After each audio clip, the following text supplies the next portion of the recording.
Dr. Diouf is the Director General of the Food and Agricultural Organization of the United Nations. He's originally from Senegal. He was elected as Director General of FAO in 1993, now in his third term. He has a PhD in economics from the Sorbonne. He's held several positions of responsibility in national and international agricultural institutions, including as Executive Secretary of the African Groundnut Council in Nigeria, also Executive Secretary of the West Africa Rice Development Association, and Regional Director of the International Development Research Center.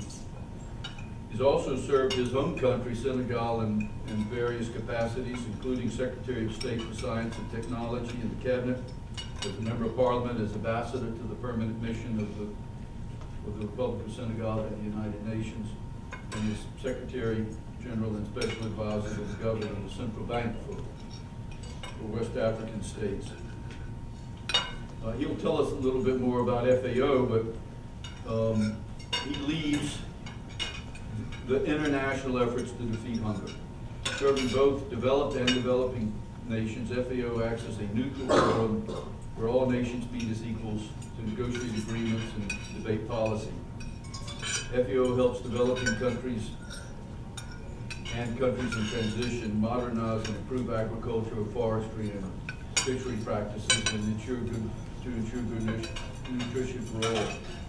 Since its founding in 1945, FAO has focused special attention on developing rural areas, home to 70% of the world's poor and hungry people. Dr. Diouf, we're very happy to have you with us today and look forward to hearing your remarks and having a little exchange with you. Thank you, President Baron. Let me first say that we'll be very happy to join this distinguished club, and I'm sure that Gustafsson will make the necessary contacts to have it. President Baron, dear members of the board, members of the foundation, Your Excellencies, ladies and gentlemen, my dear Tony, it's a great honor for me to have been invited to this luncheon and to address you on an issue of increasing importance for organizations like the International Conservation Corporate Foundation and naturally FAO, which is safeguarding natural resources for future generations while successfully meeting the increasing demands for food and other agricultural products.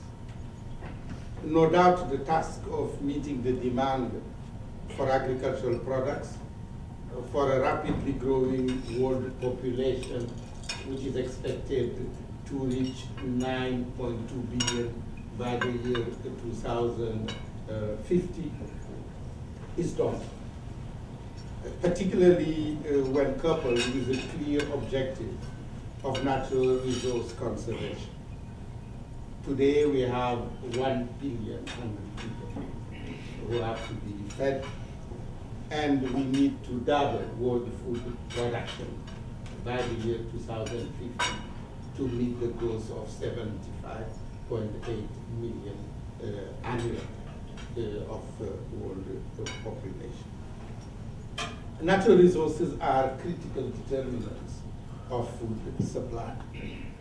Degradation of natural resources, such as soils, water, forests, and genetic resources, undermines production capacity. The fundamental truth is that agriculture depends on functioning, healthy ecosystems with productive soils, efficient use of water, and diverse genetic bases. And just to give you some data, if I take the case of sub-Saharan Africa, it has only 4% of the arable land irrigated versus 38% in Asia. Africa is using only 4% of its renewable water resources versus 14% in Asia. while climate change may further exacerbate the degradation of ecosystems, it also provides an opportunity to highlight the potential of many sustainable agricultural practices to enhance productivity, environmental services, adaptive capacity, and climate change mitigation. So we have the two faces of the coin in agriculture. The emissions of gas due to activities in working the soil and turning it around, in developing essentially livestock with methane emissions, etc. Agriculture also through carbon sequestration in forests and through other methods like conservation agriculture, which restitutes to the soil, destroys, protects, and covers the soil. During drought, agriculture plays also an important part in mitigation. Adaptation naturally requires also other activities, in particular in research, to develop varieties that can sustain the new environment expected to be in the framework of higher temperature. FAO and the UN agencies are emphasizing the unique role of sustainable agricultural practices in generating these multiple benefits within the context of ongoing negotiations on climate change. It is therefore crucial that these be incorporated into any future financing mechanism to be developed in Copenhagen. And that's why we have participated in all the preparatory meetings. And I personally went to Bali to again show the concern and the interest of FAO in this area. Now talking more specifically about the Congo River Basin, it is one of the largest river basins in the world, and its natural resources are highly significant globally. It covers 12% of the continent's surface area and extends over 9 countries.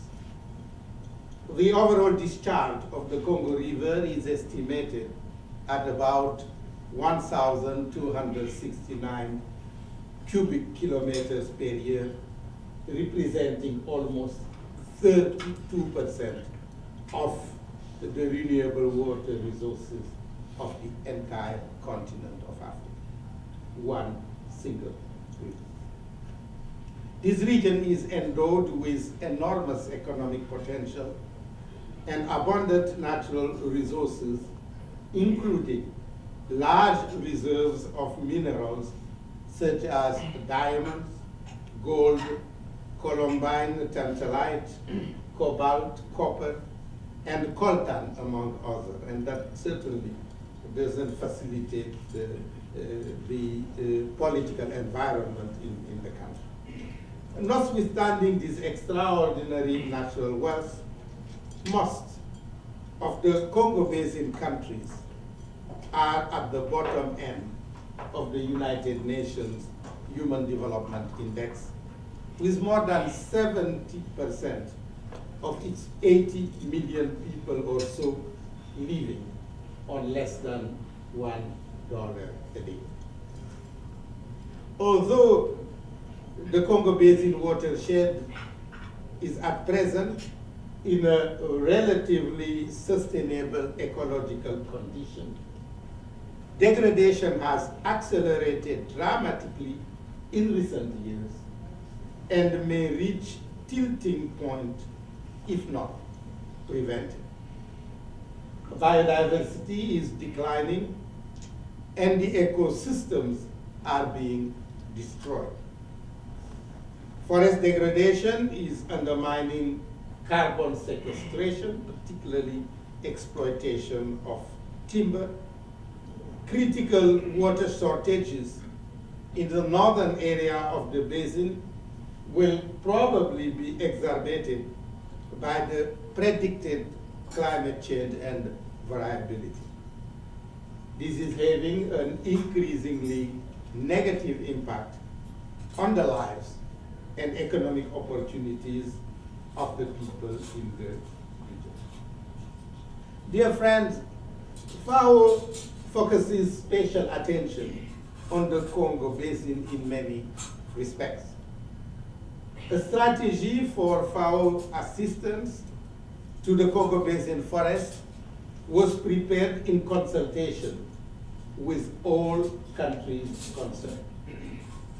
The objectives of the strategy aim at the conservation and sustainable management of forests, with the main objective being to contribute to improving the livelihoods and food security of the population.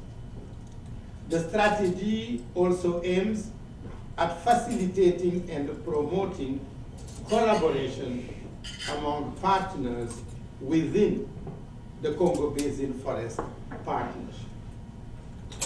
At the Brazzaville Summit in February 2005, which I attended with President Chirac, who was kind to do some, allow me to do some hitchhiking from Dakar to Brazzaville, FAO reiterated its commitment to pursue and enhance its assistance to the efforts of countries in Central Africa regarding the conservation and sustainable management of their forest ecosystems.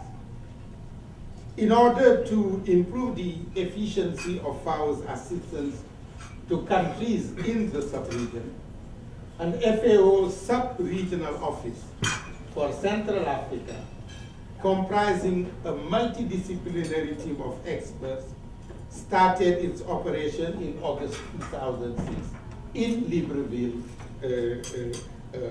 which is really one of our main tools of intervention in all the area out of Gabon. FAO is working closely with and providing support to the Central African Forest Commission, COMIFAC, in harmonizing the forest policy and legislation of its member countries.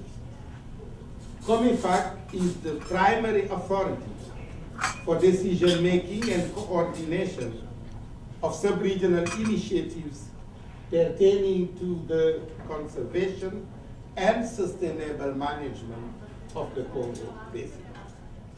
COMIFAC has produced the Yaoundé Declaration, which recognizes the protection of the Congo Basin's ecosystem as an integral component of the development process. An important area of activity of our support has been in building and strengthening capacity for sustainable management and the use of forest resources in order to improve the contribution of forests to livelihoods, food security, and poverty alleviation. Regional projects on enhancing the contribution of non-wood forest products, NWFP as we call it, to poverty alleviation and food security, and capacity building on small and medium enterprises involved in the value chain in Central Africa are examples of such activities. Our support aims at assisting local communities and other stakeholders to create non-wood forest product-based small and medium-scale enterprises in order to improve the revenues of rural communities and at the same time preserve forest resources at the producer level.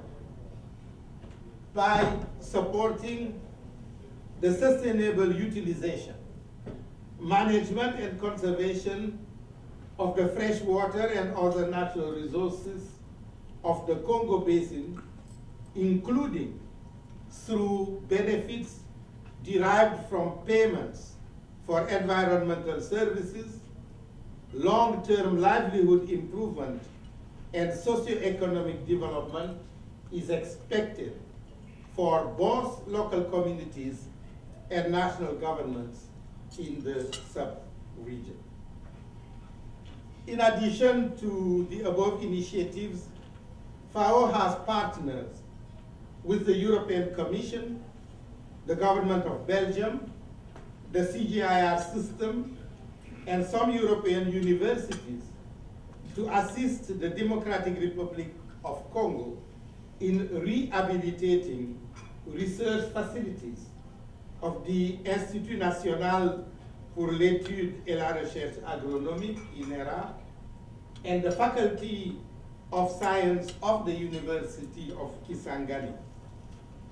This assistance has extended to the reinforcement of the capacities of scientific and technical staff in forestry and agriculture.